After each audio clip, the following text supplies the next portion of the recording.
like a sticker that goes over one flap that you're going to have to cut. So that's how they're going to determine if something is, sealed or unsealed. But other than that, you could probably put it back just the way it was. Amazing Pop Culture Podcast. Lovely Laurence, he's back. We love him. We call him Lovely. What's up, dude? Nothing, man. Thanks for having me on. It's a quick turnaround time this time. Well, here's the thing. I didn't want to right away, but I'm driving down to my Pontiac Fiero. These chicks pull up next to me and they go, roll down the window. They go, "Sir, when are you gonna have Laurence back on?" I'm like, "All right, get him back on." Send them my way, please. Yes. Well, you guys got snow, right? So yeah, we're getting 2 feet of snow over the next 2 days, so I'm not looking forward to that. Oh my goodness. It reminds me of 12 Inches of Snow. What a great album that was. Informer. So you were at the toy fair. Yeah, man. I was lucky enough to get a press pass. Yes. Signed up. The coolest thing about my experience with that, honestly, is that they say when you sign up, like, we're not going to give any press passes to anyone that's like 20, unless if you're over 25,000 subscribers or whatever. So I'm like just shy of 22. So I was happy to see that they accepted me. Okay. That's awesome. So, have you been to this show before? Is this your first time? Yeah, absolutely. My first time going to it. So where was it at? It was at the Javits Center in New York City, which I'm obviously familiar with, not only from my professional career, but also New York Comic Con being there for forever that I can remember. So people that haven't been there, give us a visual, a mental picture of, like, when you went in there, what did you see? So when you first walk in, and I got there really early because the show opens at 10 o'clock, but you have to go and wait in line to get your press badge, all that fun stuff. So when I walked in, it wasn't as busy at all. So I didn't see too many people. But the Javits itself, they have like food, they have a Starbucks, they have whatever. So I grabbed whatever and then kind of got in line for a press badge. And the line moved pretty quickly. But you see a big Toy Fair sign to the main entrance. It was all blocked off, and they had a big ribbon cutting ceremony right before 10 o'clock. So it was definitely a new experience and a good time. Who did you see? Did you recognize anyone? The most famous person that I saw was Pixel Dan. He's one of my favorites here on YouTube, been doing it for a really long time. We're talking about toys. So he was a really, really great guy. Actually ended up meeting him for a little bit over at the Mattel booth on Monday morning. And that was a real good time. So how many days were you there? I was only there Saturday, and then I went back Monday morning for a special Mattel invite to, I guess, people who do like Instagram or YouTube or blogs, social media people to kind of get in and see what they had. So I was only planning on going Saturday just because I figured I could get in and see what I needed to see and do the film, go to do the interviews, and that was it. But little did I know that they had something special in store. No, that's great. So Saturday you get there. Do you have a table, or are you just a roving reporter? Now, so what's weird is that, like, Toy Fair is something entirely different. It's not like a New York Comic Con or a San Diego Comic Con where you can just kind of roam the floor and go look at stuff. You needed appointments. And the one unfortunate thing was that they tell you to reach out to the vendors and the people setting up ahead of time, which I did. Everyone I wanted to see, I reached out to. Unfortunately, I only heard from like a handful. So I set appointments with the handful that I could see. And unfortunately, a few I was left out of. So the Toy Fair, who is it for? Is it for the general public? Is it for... No. Okay. It's for the businesses who want to kind of show what they're going to have upcoming, right? What they have to offer. And of course, they intermingle with other business professionals to try to get their whatever they have to offer onto their either websites, businesses, retail stores, whatever it is. So that's really who these things are kind of for. Luckily, they do give out press badges to certain people, so they could also kind of, promote these items and these companies as well, which is one of the reasons I was able to get in. Because I'm sure back in the past, it's changed so much with social media. They want to leverage guys like you. So that helps, get the word out, and it also helps your content. It definitely helps my content. I wish they were more accessible, I will say, because there was a couple of people who I definitely wanted to speak to, wanted to kind of go into the booth and look around. But unfortunately, they never got back to me. And I let them know when I got there, hey, I messaged you guys, but nobody ever got back to me. So unfortunate, because I'm a big comic guy, that I couldn't see some of the comic dealers. I shouldn't say dealers, comic toy vendors there, like a Todd McFarlane. I wasn't able to go in and get into his booth and see what he had to offer. But me coming from the comic space, it would have been beneficial to them, in my opinion, having myself be allowed into the space. So you coming from a comics background, but you're also a fan of He-Man. We talked about that on the last show. Tell me about the toy line for He-Man this year, 2026. What do we got coming up? Well, the biggest thing, and I have to give Mattel a big shout out here, they had an incredible Masters of Universe display. When I say incredible, I'm understating that, because when you walk into it, you're seeing this giant Castle Grayskull display.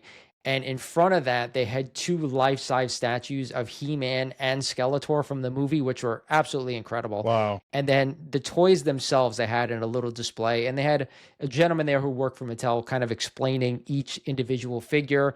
The line itself, they're going to have 2 lines. They're going to have a younger child line, which is basically going to retail for around either $10 or $10.50, whatever that final MSRP is. And then they had the collector line, which is, been revealed already.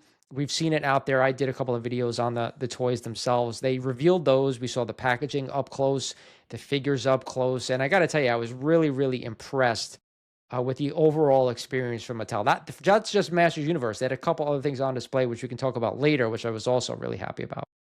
So out of the lineup, what figure, like, dude, this is it. I love this one. Which one? Obviously, I'm a Skeletor guy, so like, I'm a big Skeletor person. So like, both Skeletor figures, the collector line and also the child line were my favorites. They were absolutely incredible.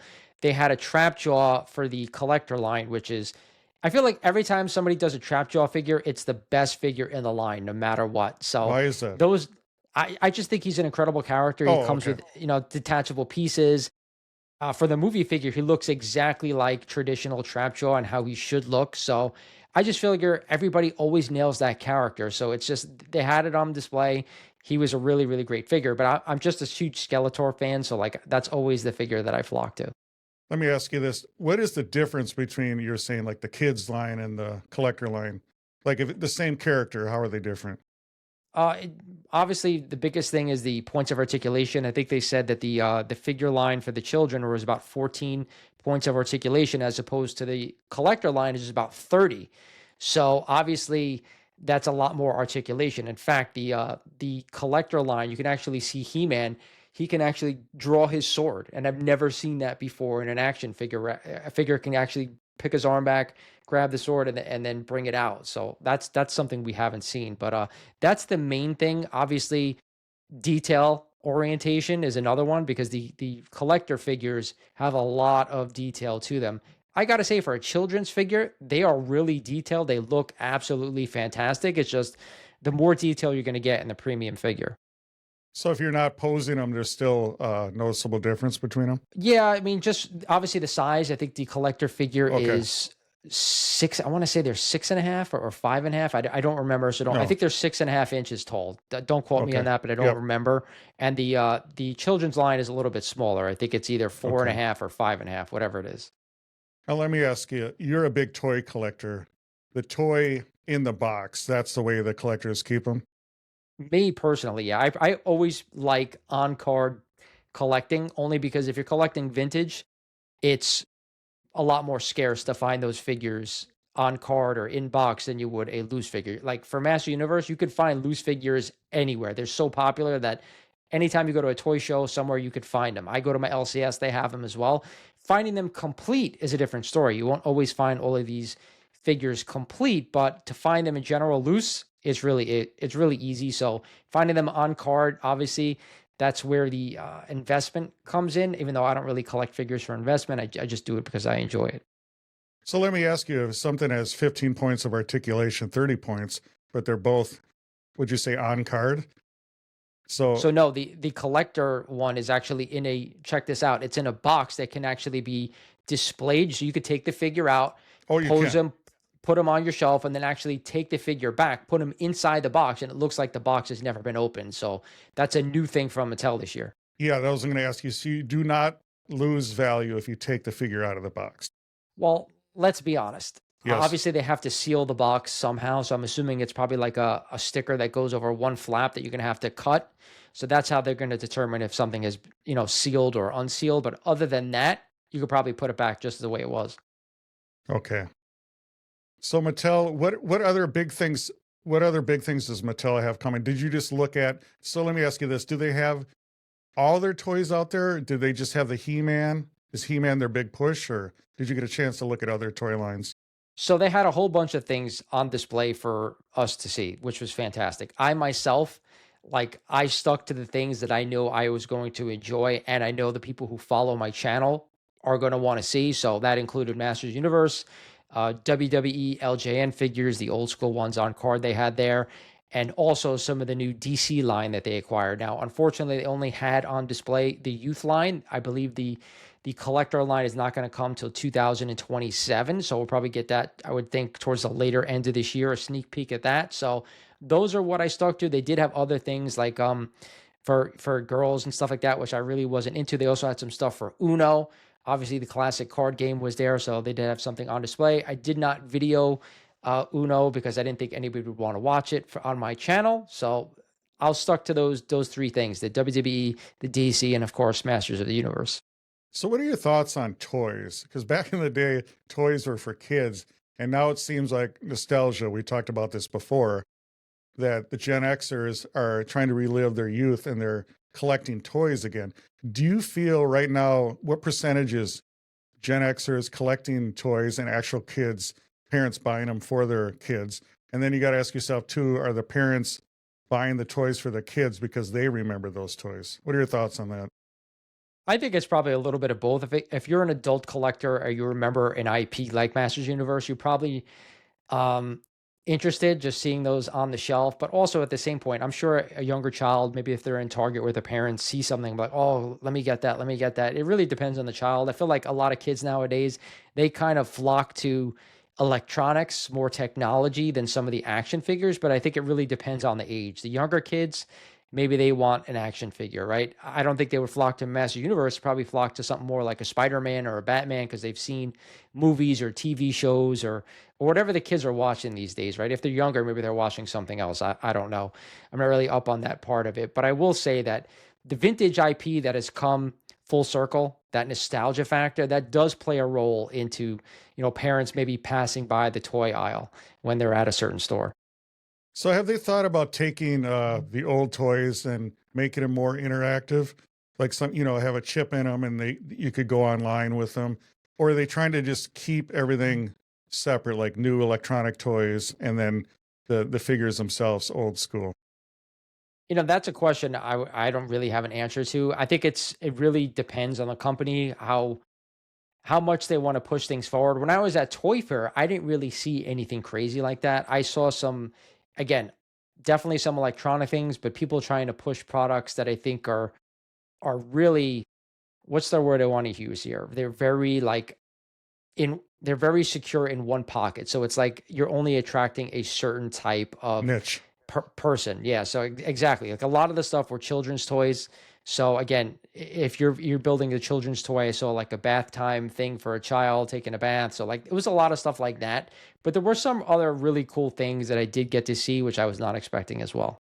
So if you took ages, 3 and up, where do you think the main focus was of age, if you had a guess? At the show or in general? Yes, at the show. You know what? It was definitely mixed because there was Oh, okay. like Franklin was there from baseball, like sports stuff. So like that to me is like appeals to like younger kids, but also as teenagers, stuff like that. But they also had, a thing that I didn't do a video on was Stern Pinball. Stern Pinball, they're pinball machines that are obviously life-size pinball machines. They're real ones, but they're like $7,000 to $15,000. So like not everything there was for children. They were also there for adult collectors as well. Like I visited Robeson, was one of my first interviews that I did, and they were fantastic. It's a great product for collectors. Anybody who loves robotics, but also remembers Transformers as well. Like, so the age range was so vast, anything from babies all the way up through adult collectors. Let's go into Stern Pinball. Are they the primary creator of pinball now? Is it just down to Stern? For me, like that's the company that I would focus on if I was going to go into pinball, no question. Their product that I didn't even get to put out a video on it because it was just me playing pinball the whole time, Wow. and I didn't think anybody would wanted to see that. But the machines were incredible. They really were. It brought me back to my youth. They had two Pokemon pinball machines that were on Mm. display, and I believe over the weekend they added a third one as well, which is really cool. So it was really, really a great product. Unfortunately, the price point for a lot of us are probably gonna not add that to their home, but it was really great.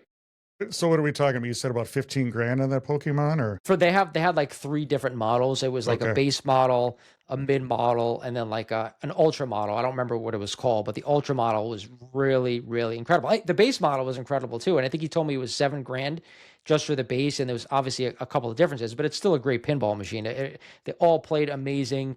The light ups, the graphics. The easeability of being able to use the flappers. The flappers were very responsive, just like you would remember back in the day. So really, really incredible quality.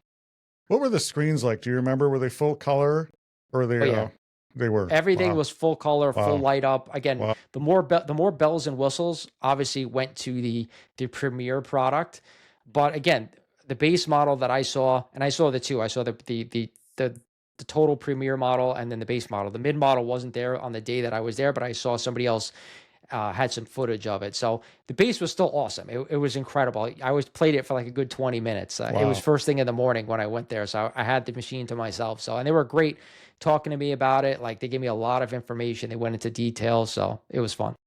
So what out of all those, what was your favorite one? The Pokemon or They were both Pokemon. So like they had okay, only just two okay. Oh, Pokemon okay. machines. Yeah. Okay. The, So the for you, if you had to pick any theme on a pinball, what would it be for you? That's a really tough question. There's a dude who has a toy store by me, Hmm. maybe about 40 minutes from me. He's got a Back to the Future pinball machine from back in the day. That thing is awesome. Yes. So I remember back in the days, Indiana Jones one, which I played all the time. There was, of course, the Back to the Future. There was a whole different ones that weren't even like had any type of like promotion like that I enjoyed. So to pick one would be hard, but that Back to the Future one has got my heart.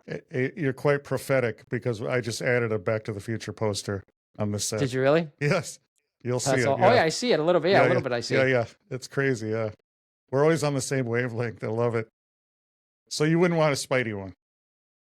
You know, I have a arcade one up Marvel one. It's pretty cool. It's a video arcade. It's not actual, like an old school pinball, but I enjoy it. It's fun. It's a good time. But when I think of pinball, I don't think of Marvel or Spider-Man or any superhero characters. I think of like the stuff I remember growing up as kids, and that Back to the Future, Indiana Jones. Those are the ones I played a lot. Yes. Black Pyramid was cool. I don't know if you remember that. No, Yeah. that one I don't. That's awesome. So that's a nice, once again, helping me out with segues. The video games, the arcade. What did you see out there? What do they got going? So I got to be honest, Arcade One Up, Basic Fun, they were the most gracious out of anybody that I met with. They were fantastic. They brought me into the booth. They talked to me about all their products for probably a good half hour. We went through everything in detail. They let me ask any question that I wanted. So they were absolutely fantastic. So that's the first thing I'll say. Obviously, they revealed their new Sonic the Hedgehog arcade that's going to be released, I think, later this fall. And they had some other arcades as well. They had some three-quarter arcades, Golden Tee, Return of the Jedi, Pac-Man, a Centipede cabinet. But they also revealed their Supreme, they're calling their XL version of the Miss Pac-Man, which is also new. So I'm a big Miss Pac-Man guy. I thought that machine was really, really well. People have been asking for that for a long time. The Sonic, I was a little shocked by. I understand it's a console game. Obviously, we all know that. We've all played Sonic probably growing up as kids. But to see that in an arcade kind of shocked me a little bit because I don't know if anybody was really asking for that. But at the end of the Oh, day, I do understand that Sonic the Hedgehog is a huge IP. So people who are not in the arcade space already, if they're passing by their Sam's Club or Costco, wherever this is going to be launched, it will be one of those big warehouse stores that they may pass by it and they're not into arcades and they see that and be like, holy crap, it's Sonic the Hedgehog in an arcade. Let me grab it. So I understand the thinking behind that because they want to try to get new people into the space as well. what do you think the direction is going? Because you're saying originally, it was the old school games, and now they're making them bigger, as you're saying, and going into console games. What could you tell by talking with the representative what their vision is, where they want to go with the company? I think they're open to anything. That's the one thing he did tell me, was that we may see more cabinets by the end of this year. They're definitely working on other products. Licensing sometimes is an issue. Getting that brand to come over and come over to Arcade One Up and actually put it into the arcades. The arcade community, they're very strict in what they're looking for. I'm not gonna lie to you. We are kind of like really specific and the things that we want, between the joysticks, between light up marquees, between the light up corn doors. The screens have to be certain screens, a certain size. So I understand it's very hard for a company to kind of match everything that we're looking for in a home arcade. There are some people out there who like the 3/4 scale arcade. They live in smaller places. They want a smaller form factor. Me, I'm the opposite. I think a lot of us old school guys are the opposite. I want a traditional arcade, and I'm only 5'8". And if anybody who watched that video that I put out, like, you see me still looking down at the screen at it, even at an XL. So I would even like even bigger, but I understand space is an issue. But other than that, both arcades that I tried played really well. To me, the audio is huge too, to have immersive sound. Because I remember the arcades back in the day, and when I was at the state fair here, the sound was incredible. I mean, you'd hear like Jungle King, and you'd hear Tarzan roaring. It had everything cranked up to the max. So to me, that's huge too, the audio aspect. The one thing you cannot replicate, that no arcade company can replicate, is the fact of the experience you're going to get from being in an actual arcade, with the lights, with the carpet, with the sounds, with the smells. Like, that's something that no arcade company is ever going to be able to replicate, because they don't have an all-inclusive space where they can give you all those things in your home. So like, they can only give you the machine, and everything outside of that is kind of up to you. So I think what we all as arcade enthusiasts try to do is kind of recapture that time that we had in the arcade, and that the arcade itself is only a small part of that. Lining up the quarters on the glass. Yeah. I mean, all that stuff. Or surrounding the one dude that was awesome that could roll the machine over. Yes, exactly. Yes. I remember standing there and watching someone play Street Fighter for hours. So that's how it was. That's amazing. What was your best game? What were you the best at? I'll Punch Out, only because that was my favorite game and I played it nonstop. Like, every time I went to an arcade, it's the first machine I'm going to search out. Do we have a Punch Out here? And when I was a kid, it was easy, because I would go and I would, find it, and they had it everywhere. And if you try to search for a Punch Out machine now, it's a little bit harder. So to me, I also had a Punch Out machine in my home growing up as a teenager. So I was always on that thing. So that's the game I think I was the best at. What else do you like? Ms. Pac-Man, you said? Yeah, Miss Pac-Man. I'm a Miss Pac-Man over a Pac-Man, I will say that. But I'm also an old school Nintendo guy. So Popeye to me was another one. Mario Brothers, Donkey Kong Jr., Donkey Kong. I wasn't a huge Donkey Kong 3 guy. Paperboy was another one. If you could find me in the arcade, I was always on that machine. Love that game. Pole Position, Afterburner. So I'm definitely old school when it comes to games. Nintendo, Sega, Midway, those games. Did you ever play doubles with people? Or was it just you on the machine? Nah, you know what? Like, the games I played were only really one player. Like the Mario Brothers, you could play two people. Popeye was only one player. But like, games that I would play with two people would be like, obviously, TMNT.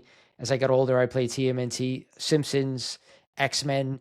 Those games are all multiplayer games. So that, especially TMNT, that was a game I would always get people around me, with using other turtles, and we would try to get to the game as best we could. Did you play Gauntlet? Of course, Gauntlet. Oh my God. Ghost and Goblins was another one. Incredibly hard game. Yes, I was just going to say that's always ranked as one of the toughest games, Ghost and Goblins. They got a ton of money out of me. I remember playing that game for the first time at a freaking local deli, going to visit my mom in the Bronx. Wow. And deli had that game, and I was just all freaking day on that freaking machine with the quarters, and I never got very far on it. Galaga was my go-to game. Another one as well. That's one of my faves. I used to play doubles with that, and I was pretty good at it. I'd keep going, and then if you died, that's it, and then you're all done. You don't go back to the other person. So yeah, the key was to obviously get your ship captured and then recapture it, and now you have the double shooters. So like, that's how we all did it. But yeah, like, if you're playing with two people, like, you're waiting a while if somebody was good. 100%. Yeah. Quick pause before the next bombshell. Loving this pop culture breakdown? Smash that like button. Drop your wildest take in the comments. We read them all. Haven't subscribed? Hit subscribe, tap the bell for notifications, and follow Amazing Pop Culture Podcast on social media for exclusive tea. Now, back to the drama.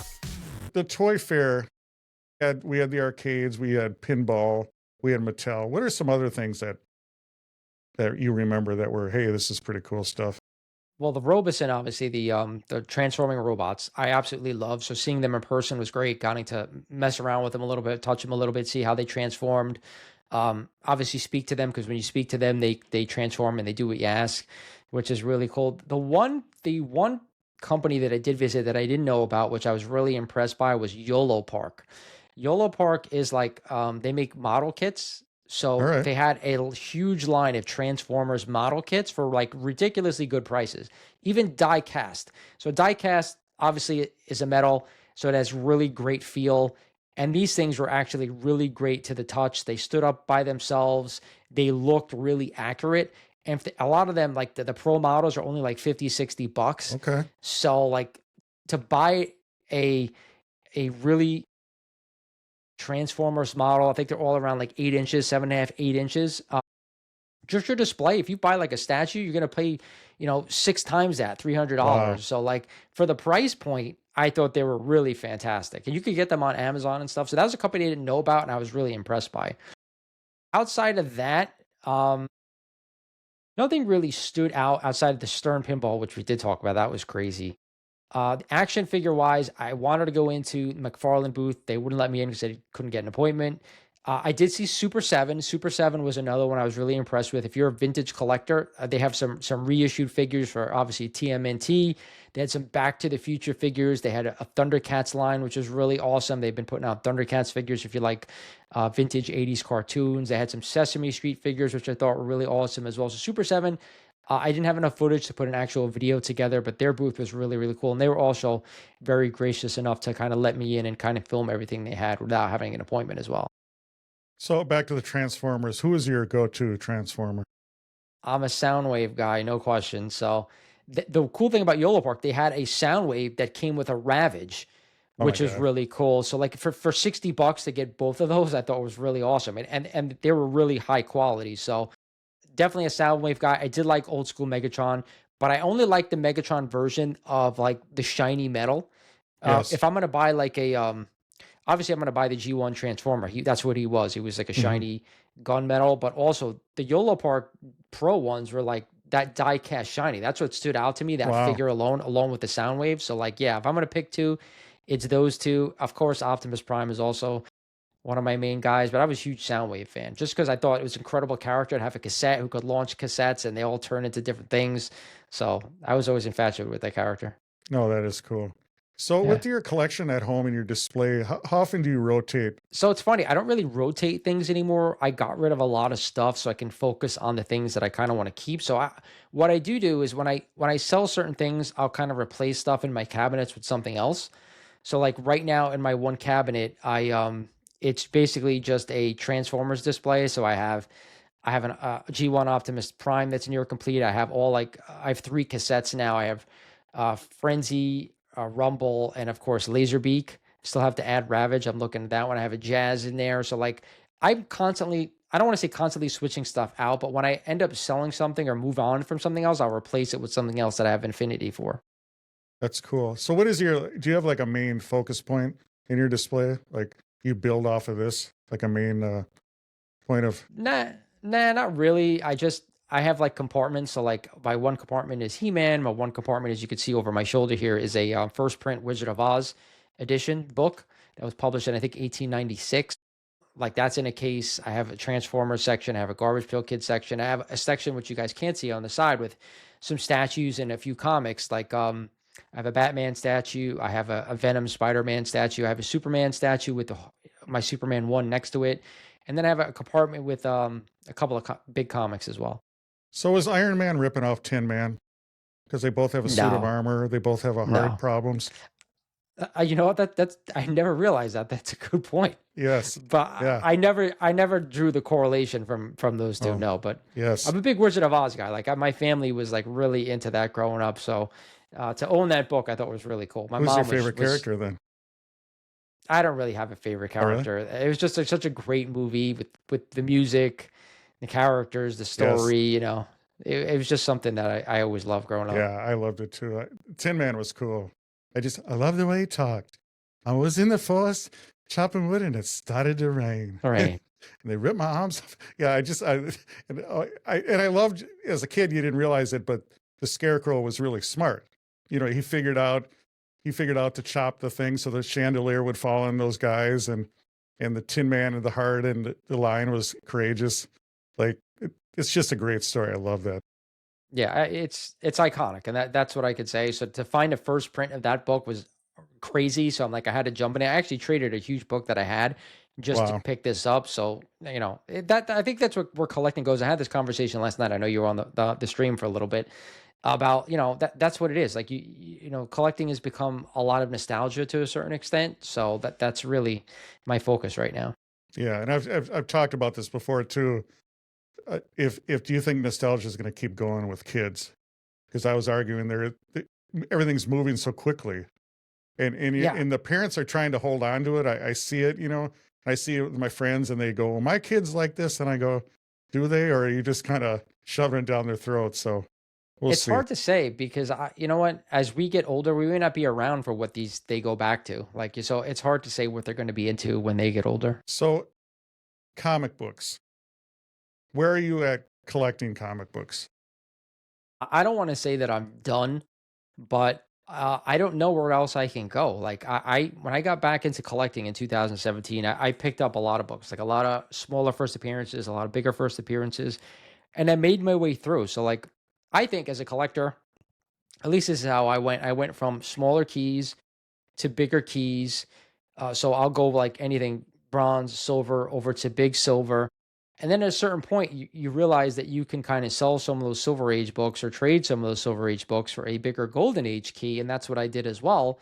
Doesn't always work out financially, but I just think that's a natural progression. You go from smaller to bigger, and then you kind of see, you know what, I've spent a lot of money on comics. Let me go sell some of this stuff before I put myself in a hole. And then you kind of realize, you know what, I like having a few books that I really, really love. And that goes with anything in collecting. I like having a few things that I have near and dear to my heart. So let me sell everything else and only have things that I have true meaning for. And that's kind of where I am. So for me to go out and buy another comic right now, I think I've had almost everything that I've ever wanted. So outside of like $5 books, little books here and there that I may find something that's for cheap, that's probably it.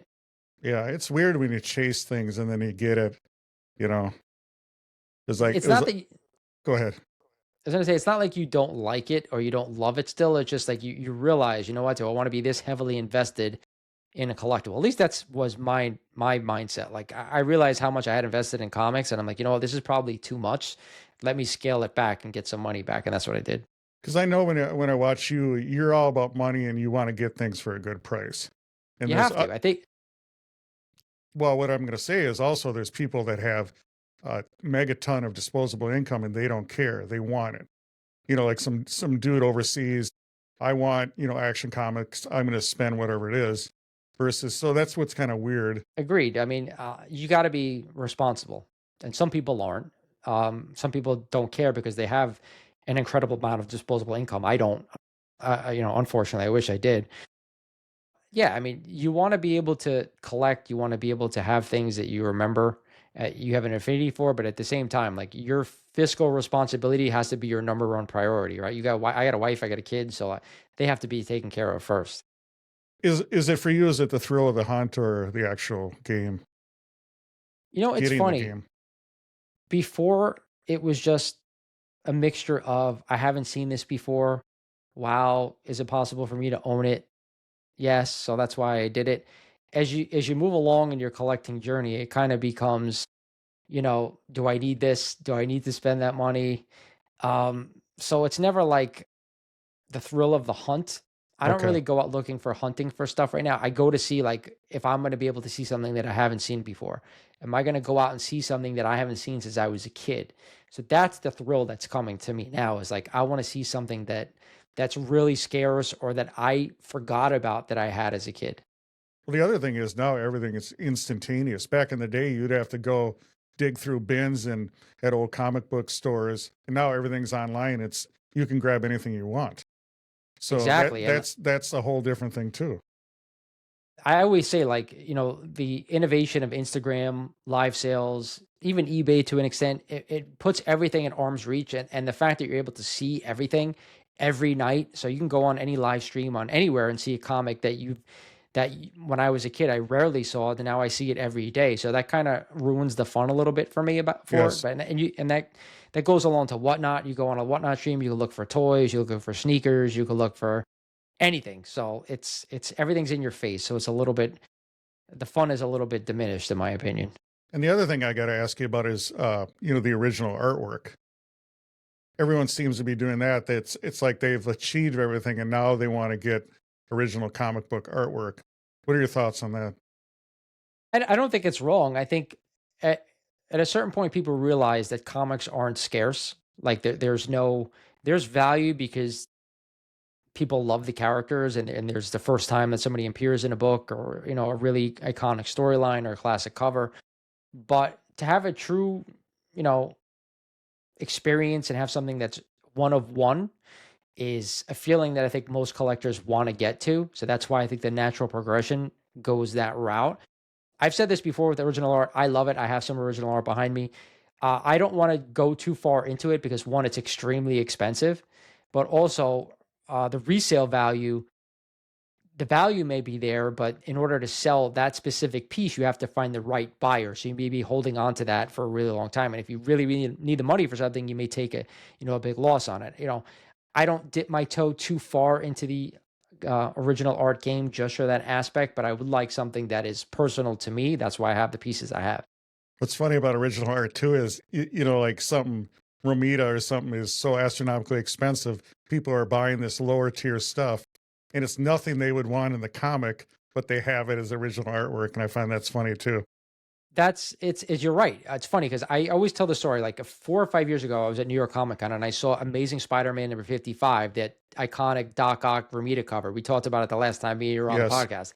The original art was at somebody's booth for sale, and it was $350,000. Did you buy it? Really? Yeah. I wish, man. That would have been incredible. But literally last year, I ran into someone who did buy it. Oh my goodness. Yeah, so he's like, I own it. I saw your video when you were talking about it, and I bought it. I'm like, holy shit, that's awesome. So that's what it makes me smile even more, that there are people out there who can spend the money on something like that. But if money wasn't an option, I would love to do something like that because that's just iconic. So what are your thoughts on romance books too? Do these people really like the romance books, or once again, are they veering off? Like with the pre-code horror. That was another thing where it seems like, oh, I gotta punch it up again. So let's do the horror and the romance. I wonder how many dudes actually like these romance books. What are your thoughts on that? I think it's very collector specific, right? I know people who only collect romance, who love the art, love the artists that drew the covers. So if you become like an artist collector, and what I mean that is like you collect a certain artist, like somebody collects Todd McFarlane. Like we grew up with that, so we understand it. But the people who didn't grow up with the romance stuff and they get into that, I get it, because you could admire someone's art and the way they draw, or a specific genre as well. So I understand that part of it. It's also, in my opinion, you could find a lot of stuff for a lot cheaper than you can some of the mainstream books. So I think some of it is expensive, but I think money plays a factor as well. Pre-code horror, I think it's its own thing, because I've always said pre-code horror has the best art that's ever been done in comics. I find it to be so iconic. So again, you could still find a lot of great pre-code horror books for relatively cheap, $100, $150, not that bad. The bigger books, obviously, they're a lot of money, but I think you have to love the genre and appreciate the art. So I don't necessarily think people go from one genre to the next, to the next, to the next. I just think you have to have an appreciation for it. If you do, you kind of fall into it. Do you have any of those pre-code books? I used to have a ton of them. I used to have Tomb of Terror 15, Black Hat Mystery 50. I used to have a whole short box just of pre-code horror. But again, when I started to consolidate, I said, you know what do I want to keep? Okay. I love the art, but do I have like an attachment to it? And I didn't. So that's why I decided to move on. Could you ever give up Spidey? Yeah. You could. Wow. As much as, and I'm a big Spidey guy. So yeah, it just becomes, I've had these books in my possession for, I'll say it started back 2017. We're now in 2026, 9 years. So I have a near complete run now. I did trade a book away and I did sell a book, but I have a near complete run. Do I need it? Is anything really rare that and that Spidey run? The answer is no. What I would like to pass it down to my youngest, yeah, because he is a Spidey fan. He understands it. So if I can keep it and pass it down, I will. If I have to sell it, then I will. My 100% goal though is to pass along my AF-15 to him. If I could just give him that and then sell the rest of the Spidey, I'm okay with that as well. But at the end of the day, it's just stuff. So if I need the money, I will sell it. But I do have an affinity for Spidey. So you're not taking any book to your grave. You're giving them all up. The Tech 27 I may take, but somebody would probably rob me for it. So that'd be cool. Put an acrylic tombstone. Yeah, they could all see me, my body with the Yes. Tech 27 in my hands. So I got to ask you about White Sky, Dork. What's the bottom line? What's going on with this? I'm not the modern guy, and I don't spec on modern stuff, but I have no idea. Even Absolute Batman, for as much as it is beloved, which it really is, and I've heard the story is phenomenal. I haven't had a chance to read many issues. I did read a few. I can't see spending money on modern stuff. Again, if it's what's the reality when it comes to value, I have no idea. I have no idea 20 years from now what those characters are going to do. So it's just not my thing. Do I want to spend that kind of money on that stuff? No, because it hasn't proven itself yet. I'd rather it to prove itself long term and then me spend more money on it than to buy it now and then in the future take a beating. That's just the way I look at it. So do you think these new books are marketed towards collectors, casual readers, kids? Where do they fall in line? I think they're just marketed to people who collect. I don't think they have a specific, I don't think they have a specific audience as adult, child, whatever. It's a new thing of the week. If the story's good, people will buy it. If the art is good, people will buy it. But at the end of the day, are you creating a character that's going to be loved long term? I don't know. That's yet to be seen. That's why I kind of said before I don't speculate on stuff like that. But the story could be great, and that's why people are buying it. I don't know. Because you wonder back in the day what in the 70s, 60s, what they made the books for. They for the kids. When do you think when they started publishing books, do you think right away they said people are going to collect these or they're going to read them and throw them away? Where do you think, what era did that start kicking in your mind? I think most people started saving and collecting and kind of preserving in the 70s at some point. Before that, definitely marketed towards children, no question. And, kids were the ones reading comics. Kids are the ones buying comics. So no question. And, did things change towards the collector aspect of it? That I'm not too sure of. I think once we got into the 90s, it kind of became the collector person, right? When we had that crash, like after the Image Comics thing, like that's became, all right, people were buying books to think they were going to, set them away and be millionaires later on. But obviously the print runs were in the millions. So that never happened. So I think that's where a lot of the collecting aspect kind of really started during that time frame. So Pokemon cards, where are you on that? I'm not a Pokemon guy. I was not into the IP when they first came out. Just something I was not into. I recently said on one of my live streams that somebody called me out on that. I think we kind of hit a top in the Pokemon market with that Logan Paul $16 million card sale. Yes. We'll see if I'm right or not. I'm not claiming to be 100% right. I'm taking a stab at this just because I feel like the scalpers are still buying everything, and I'm still seeing them on the shelf at my LCS, and we just had a crazy sale for our card. And I did bring up, like, is that card selling for 16 million if Logan Paul didn't own that card? I'm going to say probably not. But again, I'm not the expert in that field. It's just a hunch on my end. So comic books, cards, figures, what are going to be what's going down and what's coming up? What do you think the future of 2026? What are the things you're seeing, trends that? Honestly, I still think we're just kind of in a basing phase. I still think sports cards are going to come a little bit down, but I still think we're in a basing phase for a lot of collectibles right now. Comics, sport cards. I will say I think video games are going to go down a little bit more. I see so many video games that are priced relatively okay that are still sitting. So that's shocking to me a little bit to see that space has a little bit further to go, because when you see stuff priced well and it's not moving, that means it's got to go down more.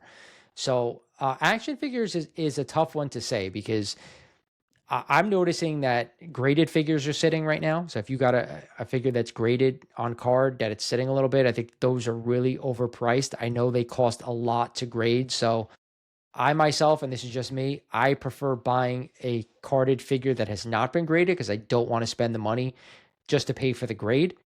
But that's just me. Other mint on card collectors, they may tell you different, but I still see a lot of graded stuff sitting and not being able to be sold relatively quickly. So I think that's also a space that's got to come down. Loose has always been like about rarity. So if you find a rare figure that is complete or looks good, condition is another big thing when we're talking about loose. So I think that's one that's still going strong, in my opinion. So video games, you're saying they're expensive to grade. You're talking what? I don't see that. Like, there's not really great artwork you're talking about like a cartridge, for example.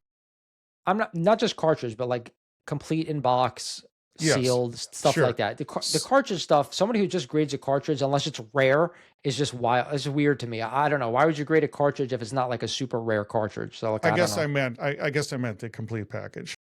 Yeah, so, I mean, I have some complete in box games, which I think I grew up loving, that can be had for relatively cheap. Which one? What's the hot one? What's the one that everyone wants?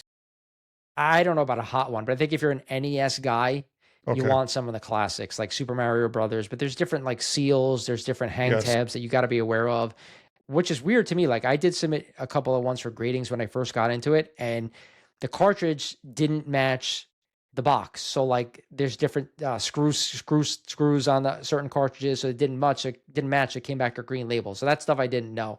Obviously, if you're a more polished video game collector, you know about that stuff. But to me, I think the video game market still has a long way to go in correcting, because I see, like, I'm going to use this example because it's a game I want to buy and I haven't bought yet. It's Mike Tyson's Punch-Out complete in box. Now, what's good about this game, obviously one of my favorites growing up, but like, the game itself came with like a letter from Mike Tyson. So if you find one with the letter, it's a lot more expensive. Fine. If you find one without the letter, it's less expensive, but the box condition matters, the cartridge condition matters. There's also some other things that came with the game. Now, also with this specific game, the first release of the game came with white bullets on the wording. That was the first release, and all the other bullets after that were orange, just matching the text itself. So that you have to be aware of. So the white bullets obviously go for more money than the orange bullets, because it's the first release. All right. So with that said, I'm finding, a complete Mike Tyson's Punch-Out with the letter, the second release, for $300 in pretty good shape. That to me, about a year ago, was a $500 game. So I'm still holding off buying it because I don't know how far it's going to go. That's the way I'm thinking right now. If I'm seeing a good deal, which would have been a great deal a year ago, and it's still sitting there not being bought, that's telling me it still has further to go. So you like to snipe deals? I have to get deals in this market, in the collectible market, unless something is ridiculously hot, which really nothing's hot and like blazing except for Pokemon right now. You have to pick and choose. If you go on eBay and look for Mike Tyson's Punch-Out complete in box, you're going to find 40 of them, 50 of them, which is crazy. That's a lot. So like, if I have 50 to choose from, why am I jumping the gun and buying it at full price when I could just kind of wait and see if I can get it for a deal? Interesting. So 2026, what do we got planned? What are the big things? You went to the toy fair. That's got to be that was a big deal for you, right? It was. I got to be honest. When I left Saturday, I was a little bit disappointed because I wasn't allowed into the Mattel booth because they were only taking appointments.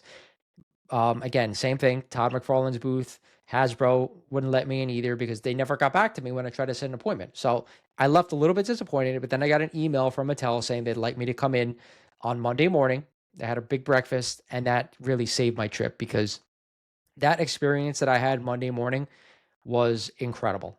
It was like a once in a lifetime experience to go to a booth like that on the same year that they're releasing a movie that me as a fan of the IP hasn't come out in 40 years. So like the incredible experience that I had made that whole thing worth it. as far as like toys that are going to be the hot thing for this year, it's Unmastered Universe all the way. Like, I think if this movie is success, which I do think it's going to be, that's going to be the big thing of 2026. Awesome. Well, I really appreciate you coming on the show. As always, another powerful episode. I hope you had a good time. Yeah, man, I appreciate you having me on. I'm glad to be back so soon. It means you're doing well. Yeah. Yeah, we're rocking and rolling. We got big plans for 2026 also. Fantastic. I can't wait. Hopefully we'll get on again soon. All right, brother. We'll talk to you soon. Thank Have you. a great night. You too. Take care.